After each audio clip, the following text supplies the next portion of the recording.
महाराज जी मेरा प्रश्न गुरु और इष्ट को लेकर है। अपने इष्ट के प्रति हम नाम जप और भजन से अपना प्रेम व्यक्त कर लेते हैं, लेकिन गुरु के प्रति भय या संकोच के कारण उन्हें किसी बात का बुरा ना लग जाए, हम अपनी प्रेम भक्ति प्रकट नहीं कर पाते। महाराज जी कृपया बताएं कि गुरुदेव की कृपा दृष्टि हम पर कैसे पड़े और हम क्या करना चाहिए हमें ऐसी स्थिति। गुरुदेव की आज्ञा का पालन, ये भय बना रहना निर्भय पद का सूचक है। जिसको अपने गुरुदेव से भय बना रहता है वो अभय होए जो तुम्हें डराई। जो गुरुदेव से डरता रहता है माया उससे डरती रहती है। जो गुरुदेव के सामने नमन होकर के खड़ा रहता है, हिम्मत नहीं पड़ती कि मैं बोल सकूं, तो काल की हिम्मत नहीं कि उसका बाल भी बावका कर सके। एक बार हमारी तरफ एक संत थे,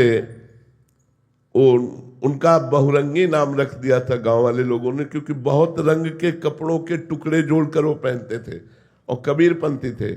अब क्या अपराध बना ये हमें पता नहीं, पर उनके गुरुजी वयोवृद्ध जो स्वयं चलकर डंडा नहीं उठा सकते थे, उन्हीं से कहा डंडा उठा के लाओ। वो डंडा उठा के ले झुको, वो झुके और ऐसे लाठी मारते, वो बस साहब साहब साहब साहब ऐसे करके पीछे हट जाते, फिर बुलाते आओ, फिर डंडा मारते, फिर वो साहब साहब करके लौट जाते, फिर वो बुलाते। ये जब गुरुदेव से बताया तो गुरुदेव ने कहा धन्य है वो शिष्य जो अपने गुरुदेव का शासन स्वीकार करता है। जो गुरुदेव का शासन स्वीकार करता है माया कभी उस पर शासन नहीं कर सकती। तो गुरुदेव से डरना, गुरुदेव से संकुचित होना, हमारी साधना सुरक्षित बनी रहेगी। अब जैसे अपने गुरुदेव से डर लगता है तो एक बात हर समय बनी रहती, कोई ऐसा आचरण न बन जाए कि हमारे गुरुदेव दुखी हो जाए, हमारे गुरुदेव रोष में हो जाए, गुरुदेव को अच्छा न लगे। हे भगवान, आप हमको ऐसी सामर्थ्य दो कि गुरुदेव के अनुकूल चल सके, कभी गुरुदेव के प्रतिकूल आचरण न बने। ये डर बहुत अच्छा है।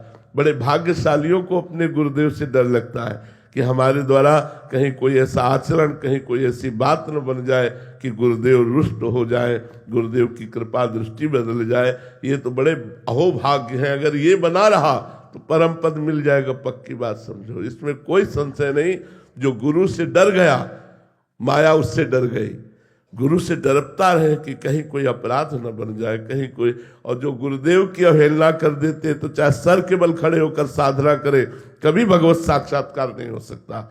गुरुदेव की अवज्ञा करने वाले को कभी भगवत साक्षात्कार। कोई ये समझे कि मंत्र मिल गया है, उपासना मिल गया, चलो अभी गुरुदेव क्या है, कुछ नहीं, कुछ नहीं चलेगा ही नहीं, मंत्र ही नहीं चलेगा, मंत्र ही सिद्ध नहीं होगा, उपासना ही खंडित हो जाएगी, काम क्रोध का तांडव मच जाएगा। करके देख ले कोई, काम क्रोध का तांडव मच जाएगा और वो नरक को प्राप्त होगा।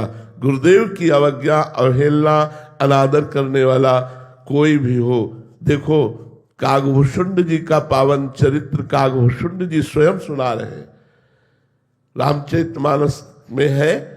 वो कह रहे हैं कि मैंने अपने गुरुदेव की अवहेलना की तो इष्ट देव ने साप दे दिया।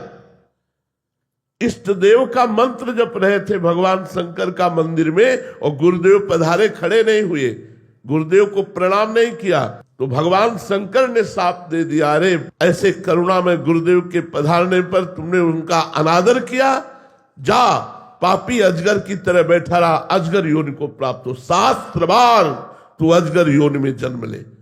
तब नमामि समीशान निर्वाण रूपम विभुम व्यापकम ब्रह्मवेद स्वरूपम, इस स्तुति का गान करके गुरुदेव ने भगवान शंकर को प्रसन्न किया। तब भगवान शंकर ने कहा तेरे गुरुदेव की कृपा के कारण जन्म तो होगा, लेकिन जन्मत मरत दुसा दुख होई, वो तुझे व्यापेगा नहीं और भगवान श्री राम की अबाध भक्ति तुझे प्राप्त होगी। महाराज जी इसका तात्पर्य है कि मंत्र और उपासना मिल भी जाने के बाद गुरु की कृपा तभी सफल होगी, जब गुरुदेव की आज्ञा पर रहे, गुरुदेव की सेवकाई करे, गुरुदेव से मन मिलाकर चले, तभी